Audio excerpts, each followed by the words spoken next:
Hi hello. ಇದು ಅದೇ ಕಾಶಿಗೆ ಹೋಗಿದ್ವಲ್ಲ, ಅದು ಸೆಕೆಂಡ್ನೇ ಭಾಗ. ಇವಾಗ ಬೋಟಿಂಗ್ ಹೋಗ್ತಾ ಇದ್ದೀನಿ. ಇದು ನೋಡಿ, last time just 2 month back ಬಂದಾಗ ತೊಗೊಂಡಿದ್ದು. ನದಿ ಹತ್ರ ನಮ್ಮ ಫ್ಯಾಮಿಲಿ ಎಲ್ಲ ಬಂದಿದ್ವಿ ಅಲ್ಲ, ಆವಾಗ ತೊಗೊಂಡಿರೋದು. ನದಿ ಹತ್ರ ಜಸ್ಟ್ 2 ಮಂತಲ್ಲೇ ಬಂದಿದ್ದೀನಿ ನೋಡಿ. ಆವಾಗ ಫುಲ್ ಮಂಜಿತ್ತು, ಸರಿಯಾಗಿ ಸ್ವಲ್ಪ ಪರವಾಗಿಲ್ಲ, ಬಿಸಿಲು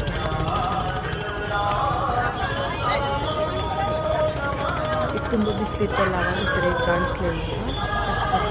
ಡೆಡ್ ಬಾಡಿ ಸುಡ್ತಾ ಇದ್ದಾರೆ ಅಲ್ಲಿ. ರಾತ್ರಿ ಹೊತ್ತಾದ್ರೆ ಬಿಸಿ ಇದು ಬೆಂಕಿ ಎಲ್ಲ ಕಾಣಿಸುತ್ತೆ. ಇವಾಗ ಏನು ಸರಿಯಾಗಿ ಕಾಣಿಸ್ತಿಲ್ಲ.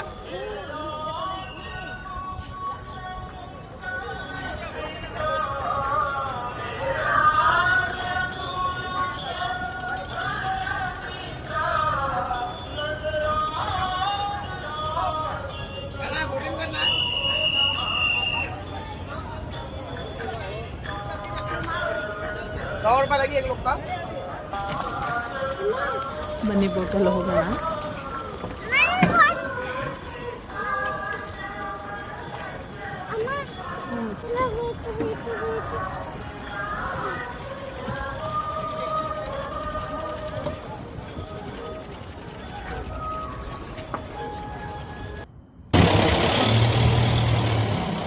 ಬೋಟಿಂಗ್ ಜಸ್ಟ್ ಸ್ಟ್ಯಾಂಡರ್ಡ್ ಇತ್ತು ಅಷ್ಟೇ.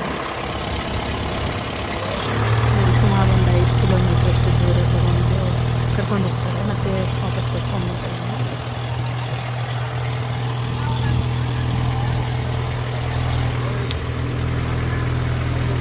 ಲಾಸ್ಟ್ ಟೈಮ್ ನಾವು ಆ ಕಡೆ ಹೋಗಿದ್ವಿ. ನೋಡಿ ಮಾಡಿ ತೋರಿಸ್ತಾರೆ ಎಷ್ಟು ದೇವಸ್ಥಾನಗಳಿದೆ ಅಂತ. ನಾನು ತುಂಬ ದೇವಸ್ಥಾನಗಳಿದೆಯಪ್ಪ. ಏನು 100-200 ಸಾವಿರಾರು ದೇವಸ್ಥಾನಗಳಿದೆ ನೋಡಿ. ಎಷ್ಟು ಚೆನ್ನಾಗಿದೆ, ಗೋಪುರಗಳೆಲ್ಲ ಎಷ್ಟು ಚೆನ್ನಾಗಿ ಕಾಣಿಸ್ತದೆ.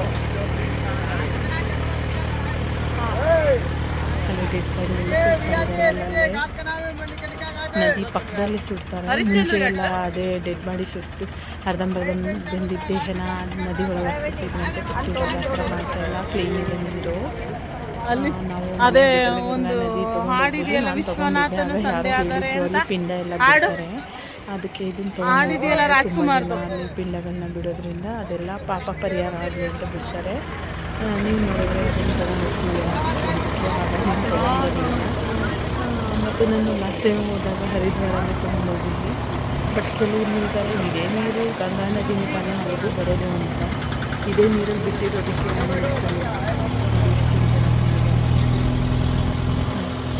ನದಿ ಮುಖ ತುಂಬ ಚೆನ್ನಾಗಿದೆ ನೋಡಿ. ಎಷ್ಟೊಂದು ದೇವಸ್ಥಾನಗಳು ಕಾಣಿಸ್ತದೆ, ನನಗೆ ಆಶ್ಚರ್ಯ ಎಷ್ಟೊಂದು ದೇವಸ್ಥಾನಗಳಿದೆಯಲ್ಲ. ಯಾವ ದೇವಸ್ಥಾನಕ್ಕೆ ಹೋಗೋದು ಅಂತ ಡೆಡ್ ಬಾಡಿಗಳು ಎಷ್ಟೊಂದು ಸುಡ್ತಿದ್ದಾರೆ ನೋಡಿ. ಡೈಲಿ ಎಷ್ಟೊಂದು ಸುಡ್ತಾರೆ. ಅಲ್ಲಿ ಮೇಲೆ ಸುಡ್ತಾರೆ, ಅಲ್ಲಿ ಮೇಲೆ ಹರಿಶ್ಚಂದ್ರ ಘಾಟವು ಅಂತ ತುಂಬ ಅಂದರೆ ತುಂಬ ಘಾಟ್ಗಳಿದೆ ಅಲ್ಲಲ್ಲೇ ನೋಡಿ. ಇನ್ನು ಮುಂದೆ ತೋರಿಸ್ತೀನಿ ನೋಡಿ ಎಷ್ಟೊಂದಿದೆ ಅಂತ. ಅವತ್ತು ಆ ಸೈಡ್ ನೋಡಿದ್ವಿ, ಇವತ್ತು ಸ್ವಲ್ಪ ಇಷ್ಟು ದೂರ ನೋಡಿದ್ವಿ. ಎಷ್ಟೊಂದು ಡೆಡ್ ಬಾಡಿಗಳು ಬರುತ್ತಾ ಒಂದಿನಕ್ಕೆ ಅಂತ ಅನ್ಸುತ್ತೆ. ನಾನು ನಡ್ಕೊಂಡು ಹೋಗ್ಬೇಕಿಲ್ಲ, ಎಷ್ಟೊಂದು ಡೆಡ್ ಬಾಡಿಗಳು ಬರ್ತಿದ್ದಂಗೆ ಸಿಕ್ಕಾಮಟ್ಟೆ ಬರ್ತಾ ಇರ್ತಾರೆ. ಅಕ್ಕಪಕ್ಕದ ಊರುಗಳಿಂದ ಎಲ್ಲ ಬರ್ತಾರೆ. ನಾನು ಬರೀ ಅದೊಂದೇ ಊರಲ್ಲಿ ಏನಕ್ಕೊಂಡು ಇಷ್ಟೊಂದು ಜನ ಊರುಗಳಿಂದ ಎಲ್ಲ ಬರ್ತಾ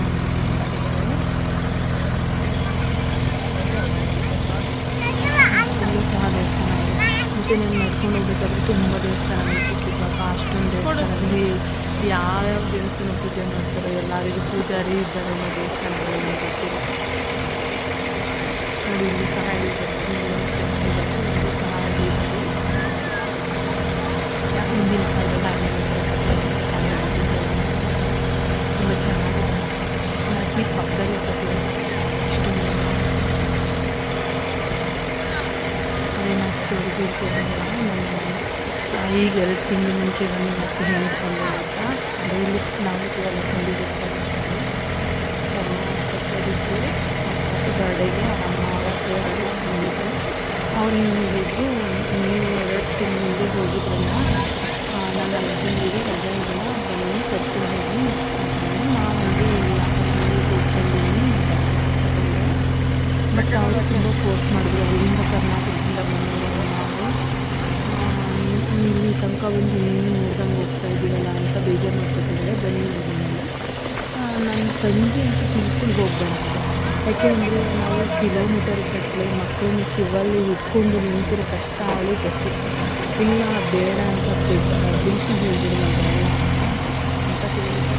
ಯಾಕೆಂದರೆ ನಾವು ಮಕ್ಕಳನ್ನ ತುಂಬ ಹೊತ್ತು ಇಷ್ಟರಲ್ಲಿ ನಿಲ್ಲಿಸ್ಕೊಂಡು ನಿಂತಿದ್ದು ಮತ್ತು ಅವ್ನು ಜೊತ್ಕೊಂಡು ಬಂದಿದ್ದು ಕಿಲೋಮೀಟರ್ ಗಟ್ಟಲೆ ನಡ್ಕೊಂಡು.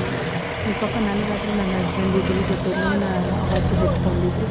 ಅದೇ ನನ್ನ ತಂಗಿಗೆ ಪಾಪ ಅವಳು ಸ್ವಂತ ಕುತ್ಕೊಂಡು ಹೇಳಿ ಎಷ್ಟು ಕಷ್ಟಪಟ್ಟು ಅದನ್ನು ನೋಡಿ ಇವಾಗ ನೀನು ಒಬ್ಬಳೇ ಹೋಗ್ತಿದ್ದೀಯಾ ಬೇಡ ಅಂತೆಲ್ಲ ಅದಕ್ಕೆ ಬರೋಣ ಅಂತ ಕೇಳಿಬಿಡು. ಬಟ್ ನಮ್ಮಮ್ಮ ಮತ್ತು ನನ್ನ ಹಸ್ಬೆಂಡು ದೇವಸ್ಥಾನಕ್ಕಲ್ವಾ ಪಾಪ ದೇವಸ್ಥಾನ ಹೋಗೋ ನೋಡಿ ಎಂಥ ಹಣೆ ಬರ ಇದೆ. ನಮ್ಮ ಇದ್ರ ಮೇಲೆ ನಮ್ಮ ದುಡ್ಡು ಹಾಕ್ಕೊಂಡು ನಾವು ಹೋಗಿ ಪಾಪ ಊಟನೂ ಸರಿಯಾಗಿ ಮಾಡ್ತೀನಿ. ನನ್ನ ಹಸ್ಬೆಂಡು ಮಧ್ಯಾಹ್ನ 2 ಗಂಟೆಗೆ ಹೋಗಿ ಕ್ಯೂವಲ್ಲಿ ನಿಂತು ರೈಲ್ವೆ ಸ್ಟೇಷನಲ್ಲಿ ಸಾಯಂಕಾಲ 5 ಗಂಟೆ ತನಕ ಅವರು ನಿಂತು ಕಾಲೆಲ್ಲ ನೋಯಿಸ್ಕೊಂಡು ಟಿಕೆಟ್ ಎಲ್ಲ ಬುಕ್ ಮಾಡಿಸ್ಕೊಂಡು ತಂದಿದ್ದಾರೆ. ಅವ್ರಿಗೆ ಕೃತಜ್ಞತೆ ಬೇಡವಾ? ಒಂದು ಜನಗಳಿಂದ ಎಂಥ ಕೆಟ್ಟ ಜನ ಸಣ್ಣ ಜನ ಅಂತಲ್ಲ, ಅಂಥ ಜನ ಜೊತೆ ಸಿಕ್ಕಿದ್ದೀನಿ. ಈ ಥರ ಫಸ್ಟ್ ಕ್ಲಾಸ್ ಫ್ಯಾಮಿಲಿಯಲ್ಲಿ ಖಂಡಿತ ಕೊಡ್ತಿರಲಿಲ್ಲ. ಬಟ್ ಏನು ಮಾಡೋದು, ಹೋಗ್ಬೇಕಾಗಿತ್ತು ದೇವಸ್ಥಾನಕ್ಕಲ್ಲ ಹೋಗಿ ಬರೋಕ್ಕಾಗತ್ತೆ ಹೇಳಿ ನಮ್ಮ ಹಿಂದಿ ಬರೋಣ ಬನ್ನಿ ಅಂತ ಹೇಳಿ ಕರ್ಕೊಂಡು ಬನ್ನಿ. ಇಲ್ಲಿ ಕಾಶಿ ದರ್ಶನ ಮಾಡ್ತಾ ಇದ್ದೀವಲ್ಲ, ಇಲ್ಲಿಂದ ಆದಮೇಲೆ ನೆಕ್ಸ್ಟ್ ನಾವು ಇದಕ್ಕೆ ಅಲ್ಲಿ ನನ್ನ ಜೊತೆ ಇರಬೇಕಲ್ವಾ.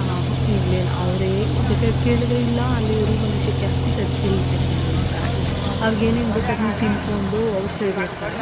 ಮತ್ತು ನಾನು ಶಾಪಿಂಗ್ ಬರ್ತೀನಿ ಅಂತ ಹೇಳಿ ನಾನು ಬೇರೆ ಕಡೆ ಮಠಕ್ಕೆ ಹೋಗಿದ್ದೆ. ಅವರು ಶಾಪಿಂಗ್ ಬರ್ತೀನಿ ನೀವು ಏನಾದರೂ ತಿನ್ಕೊಂಡು ಬನ್ನಿ. ತಿಂಡಿ ತಿನ್ನಬೇಕಾದ್ರೆ ನಾನು ತಿಂಡಿ ಅವ್ರನ್ನ ಬೇಗ ಮಾಡ್ಕೊಂಬಿಟ್ಟು ಔಟ್ಸೈಡ್ ಬಂದುಬಿಟ್ಟು ನಾನು ಇಡ್ಲಿ ತಿನ್ನಬೇಕಾದ್ರೆ ನಾನು ಕಮ್ಮಿ ದುಡ್ಡಲ್ಲಿ ಎಲ್ಲೆಲ್ಲಿ ಸಿಗುತ್ತೆ ಅಂತ ಎಲ್ಲನೂ ರೂಮಿಂದ ಹಿಡಿದು ತಿಂಡಿ ಹೋಟೆಲ್ ಎಲ್ಲನೂ ತೋರಿಸ್ಕೊಟ್ಟಿದ್ದೀನಿ. ಎಲ್ಲಿ ದರ್ಶನ ಮಾಡಬೇಕು ಬೇಗ ಎಲ್ಲಿ ಹೋಗ್ತೀವಿ ಎಲ್ಲನೂ ಹೇಳ್ಕೊಡ್ತಿದ್ದೀನಿ. ಅವರು ತಿಂಡಿ ತಿಂದ್ಬಿಟ್ಟು ಪಟ್ಟಂತ ಟೀ ಕುಡಿಯೋಕೆ ಕೊಟ್ಟೋಗಿತ್ತು ದುಡ್ಡು ಕೊಟ್ಬಿಟ್ಟು. ಯಾಕೆಂದರೆ ನಾನು ದುಡ್ಡು ಕೊಡಬೇಕಾಗುತ್ತಲ್ಲ ನನಗೆಲ್ಲ ಅಂತಾಗಬೇಕು. ನಾನು ಅವ್ರ ಹತ್ರ ಇಸ್ಕೊಳ್ತಿರ್ಲಿಲ್ಲ, ಬಟ್ ನಾನು ಸಹ ದುಡ್ಡು ತೊಗೊಂಡೋಗಿದ್ರೆ ನನಗೆ ಗೊತ್ತು ಆ ಪರಿಸ್ಥಿತಿ ಏನು ಅಂತ. ಬಟ್ ಆ ಎಂಥ ಜನ ಅಂತ ಜೊತೇಲಿ ನಮಗೋಸ್ಕರ ಬಂದಿದ್ದಾರೆ, ನಾನು ಕೊಡ್ತೀನಿ ಅಂತ ಒಂದು ಆಯಿತು. ನನಗೆ ಅದಕ್ಕೆ ಬೇಜಾರಾಗಿ ಖಂಡಿತ ಬೇಜಾರಾಗ್ತದೆ. ನಾನು ಮನಸ್ಸಿಗೂ ಹಾಕೊಂಡು ಮುಂದೆ ಏನಾಯಿತು ಅಂದರೆ ನೆಕ್ಸ್ಟು ಅಲ್ಲಿಂದ ನಾವು ಅಯೋಧ್ಯೆಗೆ ಹೋಗ್ತೀವಿ. ಅಯೋಧ್ಯೆಯಲ್ಲಿ ಬೆಳಗಿನ ಜಾವನೇ ರೀಚ್ ಆಗ್ತೀವಿ. ಸ್ವಲ್ಪ ಹೊತ್ತು ಅಲ್ಲಿ ರೆಸ್ಟ್ ಮಾಡಿ ಇನ್ನು 7 ಗಂಟೆಗೆ ರೆಡಿಯಾಗಿ ದೇವಸ್ಥಾನಕ್ಕೆ ಹೋಗಿದ್ದು.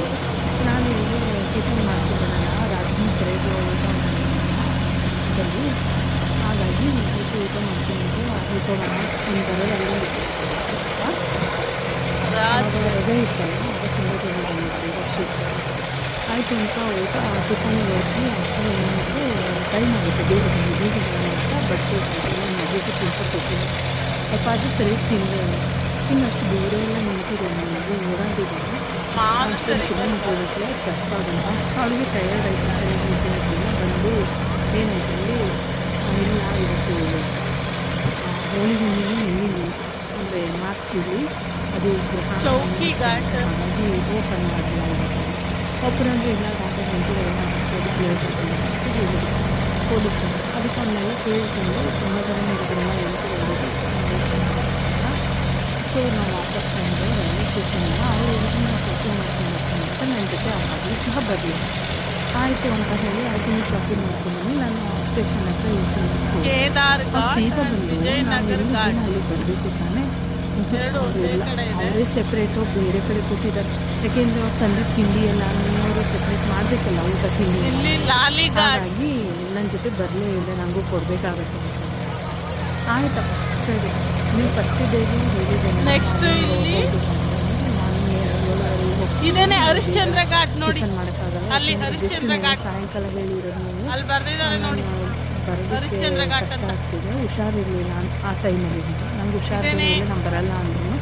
ಇನ್ನೇನು ಮಾಡೋದು, ಸ್ಮಶಾನ ಕಾಯ್ತಾ ಇದ್ದಿದ್ದು ಟ್ಯಾಬ್ಲೆಟ್ಸ್ ಎಲ್ಲ ತೊಗೊಂಡು ಹೋದೆ. ಇಲ್ಲ ಡೆಡ್ ಬಾಡಿ ಎಲ್ಲ ಸುಡ್ತಾ ಇದ್ದಾರೆ ಇದೆ ಹರಿಶ್ಚಂದ್ರ ಘಾಟ್ ಈ ಥರ ಎಲ್ಲ ಇನ್ಸಿಡೆಂಟ್ ಬರ್ತಿದ್ದಾರೆ ಆಮೇಲೆ ನೆಕ್ಸ್ಟು ಅಲ್ಲಿ ಹೋಗಿದ್ದೀನಿ.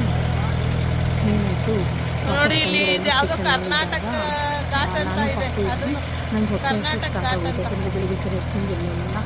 ಅಲ್ಲಿ ಹೋಟೆಲ್ಗೆ ಹೋಗೋಣ ಅಂದರೆ ಪಾಪು ಇದ್ದಾಳೆ, ಮಲಗಿದ್ದಾಳೆ, ಜೊತೆ ಲಗೇಜ್ ಇದೆ. ನಾನು ಹೇಗಪ್ಪ ಹೋಗಲಿ ಅಲ್ಲಿಗೆ? ಹನುಮಾನ್ ಘಾಟ್ ಅಂತ ಹೋಗ್ಲಿಕ್ಕಾಗ್ತಿಲ್ಲ. ಇವರು ಬೇರೆ ಕಡೆ ಇಲ್ಲೂ ಸಹ ಎಲ್ಲ ಕಡೆ ಡೆಡ್ ಬಾಡಿ ಸುಡೋದೆ. ಇವರು ನನ್ನ ಜೊತೆ ಮಾತಾಡ್ತಾನೆ ಇಲ್ಲ, ಬಂದು ಅಲ್ಲಿ ಅವರೇ ದಂಡಿ ಘಾಟ್ ಅದು ಬಂದಿದ್ದು ಅಷ್ಟು ಹನುಮಾನ್ ಘಾಟ್, ಇದು ದಂಡಿ ಘಾಟು ಇಲ್ಲೇನೆ ನನ್ನ ಜೊತೆ ಇರಬೇಕಲ್ವಾ?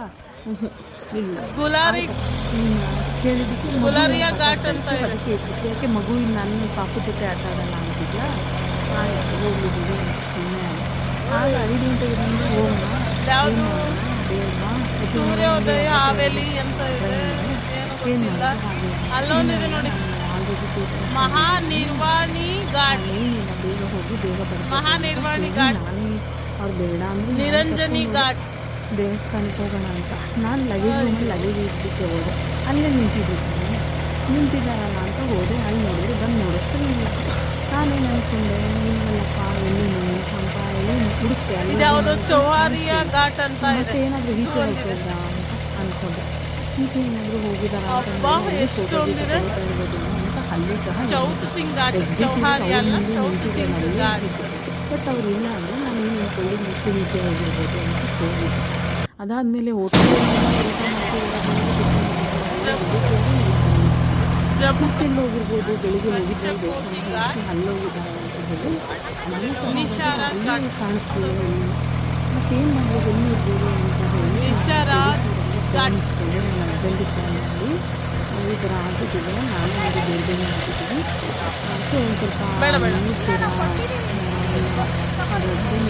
ವತ್ಸರಾಜ ಘಾಟ್ ಮಾಡಲಿ ಅಂತ ಹೇಳಿದೆ. ಅವರು ಏನು ಮಾಡಿದ್ರು, ಮಾತಾ ನಾನು ಆನಂದಮಯಿ ಘಾಟ್. ಯಾಕಂದರೆ ಲಗೇಜ್ ಹೋಗಿ ಇರ್ತೀವಲ್ಲ, ಆವಾಗ ಸೈಲೆಂಟ್ ಮಾಡಿ 20 ಬೇಡ ಟೈಮ್ ಆಗುತ್ತೆ. ದೇವಸ್ಥಾನದ 10 ನಿಮಿಷ ಬೇಕು ಫೋನ್ ಕೊಡಲಿಕ್ಕೆ, ಮತ್ತೆ 10 ನಿಮಿಷ ಬೇಕು ಫೋನ್ ಇಸ್ಕೊಳ್ಳೋದಕ್ಕೆ. ಬೇಡಮ್ಮ ಬೇಡ, ಅದಕ್ಕೆ ಫೋನ್ ಸೈಲೆಂಟ್ ನಂಗೆ ಇಷ್ಟ ಇಲ್ಲ.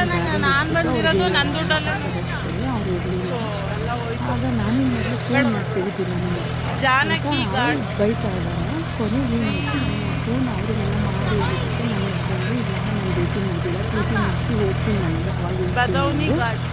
ನಾನು ಏನಪ್ಪ ಮಾಡಲಿ ಅಂತ ವೆಯ್ಟ್ ಮಾಡಿ ಕೊನೆಗೆ ನನ್ನ ಮಗಳು ಕೇಳಿ ತಿಂಡಿ ಎಲ್ಲ ತಗೋತೆ. ಆಯಿತು ಅಂದ್ಬಿಟ್ಟು ಅಲ್ಲಿ ಕೂತ್ಕೊಂಡೆ. ಒಂದು ಕಡೆ ಹೋಗಿ ಎಲ್ಲಾದರೂ ಬರ್ತಾರೆ ಅಂತ ನನ್ನ ಫ್ರೆಂಡ್ಸಿಗೆ ಆವಾಗ ಎಷ್ಟು ಹೊತ್ತಾಗಿ ಎಲ್ಲಿದ್ರು ಏನು ಅಂತ ಕೇಳಿದ್ಬಿಟ್ಟು ನಾನು ಔಷಧಿ ಹಿಡಿತಿದ್ದೀನಿ ಅಂತ ಅಂದ್ಕೊಂಡಿಲ್ಲ. ಬೇಕು ಅಂತಲೇ ಬಿಟ್ಟು ಬಂದಿದ್ದೀಯ ನೀನು ಅಂತ ಏನು ಆವಾಜ್ ಆಗ್ತಾಯಿದ್ದಾರೆ ಅಮ್ಮ, ಮಗಳು ಮತ್ತು ಅವ್ರ ಅತ್ತೆ ಎಲ್ಲರೂ. ನಾನು ಹೇಳ್ತೀನಿ ಸಮಾಧಾನವಾಗಿ ಕೇಳಿ, ನಾನು ನಿಮ್ಮಾಗೆ ಹುಟ್ಟಿದ್ದೀನಿ, ನಾನು ಎಲ್ಲಿ ಅಲ್ಲೇ ಇದ್ರಿ, ನಾನು ಎಲ್ಲಿ ಅಂತ ತಿಳಿಲಿ. ನೀನು ನನ್ನ ಜೊತೆ ಇದ್ದಿದ್ದಿದ್ರೆ ಖಂಡಿತ ನನ್ನ ಜೊತೆ ಇದ್ದಾರೆ, ಪಾಪ ಅವ್ರನ್ನ ಬಿಟ್ಟು ಹೋಗಬಾರ್ದು ಅನ್ಕೋತೀವಿ. ನೀವು ನಾನು ಬಿಟ್ಟು ಕಾಣಿಸ್ತಾ ಇಲ್ಲ, ಹಾಗಾಗಿ ನೀವು ನಾನು ಬಿಟ್ಟು ಹೋಗಿದ್ದೀರಾ ಅಂತ ಅಂದ್ಕೊಂಡು ನಾನು ಸುಮ್ಮನೆ ಆದ್ನಪ್ಪ. ಹಾಗಾಗಿ ನಾನು ಇಲ್ಲಿ ಬಂದೆ, ದೇವಸ್ಥಾನ ಹೇಗಿದ್ರು ಬಂದಿರ್ತಾರೆ ಅಂತ ಅಂದ್ಕೊಂಡು ಇಲ್ಲ, ನಾನು ಬಿಟ್ಟು ಹೋಗಿಲ್ಲ. ಹಾಗೆ ಈಗ ಇವಾಗ ಕೂಗ್ತಿದ್ದಾರೆ, ಬೇರೆ ನೆಸೆಸಿಟಿ ಕೇಳೋಕ್ಕೆ ರೆಡಿ. ಆಗ ಕೊನೆಗೆ ಅಂದೆ, ನೋಡು ನೀನೇನು ನಾನು ಬಿಟ್ಟು ಕೊಟ್ಟು ಕರ್ಕೊಂಡ್ಬಂದೆ, ನಾನು ಬಿಟ್ಟು ಕೊಟ್ಟು ಕರ್ಕೊಂಡ್ಬಂದಿಲ್ಲ, ತುಳಸಿ ಘಾಟ್, ತುಳಸಿ ಘಾಟ್ ಅಂತ ನಾನು ಸಹ ಬೈದ್ಬಿಟ್ಟೆ. ಅದಾದಮೇಲೆ ನಾನು ಸಮಾಧಾನ ಆಗಿ ನಾನು ಬರ್ಬೋದಿತ್ತು, ನೀನು ನೋಡ್ಕೊ ಬಿಟ್ಟರೆ ಬಿಡು ನಾನು ಹೋಗ್ತೀನಿ ಅಂತ. ಬಟ್ ನಾನಿಲ್ಲ, ನೋಡಿ ಇವರೇ ಕೂತಿದ್ದಾರೆ ಅಮ್ಮ ಮಗಳು, ಹಸಿ ಘಾಟ. ಮತ್ತು ಅಮ್ಮ ಇಲ್ಲಿ ಅವ್ರ ಅತ್ತೆ ಎಲ್ಲ ಏನಂತ ಅಂದರೆ ನಾನು ಎಲ್ಲ ದೇವಸ್ಥಾನಕ್ಕೆ ನಾನು ದೇವಸ್ಥಾನದಿಂದ ನಾನು ಸಹ ಆವಾಗಲೇ ಮಲ್ಕೊಂಡ್ಬಿಟ್ಟು ಯಾವ ರೀತಿ ಬಿಹೇವ್ ಮಾಡ್ತೀವಿ ಅಂದರೆ ಅವ್ರ ಗಂಡ ಟ್ರೈನ್ ಟಿಕೆಟ್ ಬುಕ್ ಮಾಡಿದ್ದಾರೆ. ನಾನು ಹೇಳಿದೆ ನನ್ನ ಹಸ್ಬೆಂಡ್ ಬುಕ್ ಮಾಡಿರೋದನ್ನು ತೋರಿಸು ಎಷ್ಟು ದುಡ್ಡಾಗಿದೆ. ಹಸಿ ಘಾಟ್ ಅಂತ ಅಂದರೆ 80ನೇ ಘಾಟ್ ಅಂತ ಇರ್ಬೋದು. ಜಾಸ್ತಿ ಹೋಗಿದ್ದೀವಿ ಹಾಂ, ನಾನು ಜಾಸ್ತಿ ಹೋಗ್ತೇನೆ ಅಂದರೆ ನೀನು ಆ ಕಡೆಯಿಂದ ಟಿಕೆಟ್ ಬುಕ್ ಮಾಡಿಸಿ, ಈ ಕಡೆಯಿಂದ ನಾನು ಹೇಳಿದೆ. ಅವ್ರು ಮಾಡಿಸಿದಾರೆ, ಅಲ್ಲಿ ನೋಡಿ ಟಿಕೆಟ್ ಕನ್ಫರ್ಮ್ ಮಾಡ್ತಾರೆ. ಕೊನೆಗೆ ಏನಾಗ್ತಪ್ಪ, ನಾವು ನಾವು ಟಿಕೆಟ್ ಕನ್ಫರ್ಮ್ ಆಗದೆ ಕನ್ಫರ್ಮ್ ಆ ಕಡೆ ಕೊನೆಗೆ ಒಂದು ಟಿಕೆಟ್ 2 ಟಿಕೆಟ್ ಬುಕ್ ಆಗಿರೋದು ನನ್ನ ಹೆಸರಲ್ಲಾಗಿತ್ತು. ಸೊ ನಾವಾಗಿ ರೆಸ್ಟ್ ಮಾಡಿದೆ. ಕೊನೆಗೆ ಇಲ್ಲಿ ನೋಡಿ ಇದೇನಾಗಿದೆ ಕನ್ನಡದಲ್ಲಿ ಕಾಶಿಲಿ ನಂಗೆ ಖುಷಿ ಆಗೋಯ್ತು ಅದು ನೋಡಿ. ಲಾಸ್ಟ್ ಟೈಮ್ ಅದನ್ನು ತೋರಿಸಿದ್ದೆ ನಿಮಗೆ ಲಾಸ್ಟ್ ವಿಡಿಯೋದಲ್ಲಿ. ಇದು ಒಳಗಡೆ ದೇವಸ್ಥಾನ ಇದೆ, ದೇವರಿದೆ ಇಲ್ಲಿ. ನನ್ನ ಮಗಳು ಎಲ್ಲ ಆಟ ಆಡ್ತಾಯಿದ್ಲು, ಆಗ ಫೋಟೋಸ್ ತೊಗೊಂಡಿದ್ದೆ. ಅಲ್ಲೆಲ್ಲ ಚೆನ್ನಾಗಿ ಮಾಡಿದ್ದಾರೆ. ಇಲ್ಲಿ ಜಂಗಮವಾಣಿ ಮಠದಲ್ಲಿ ಇದು ಜಂಗಮವಾಣಿ ಮಠದಲ್ಲಿ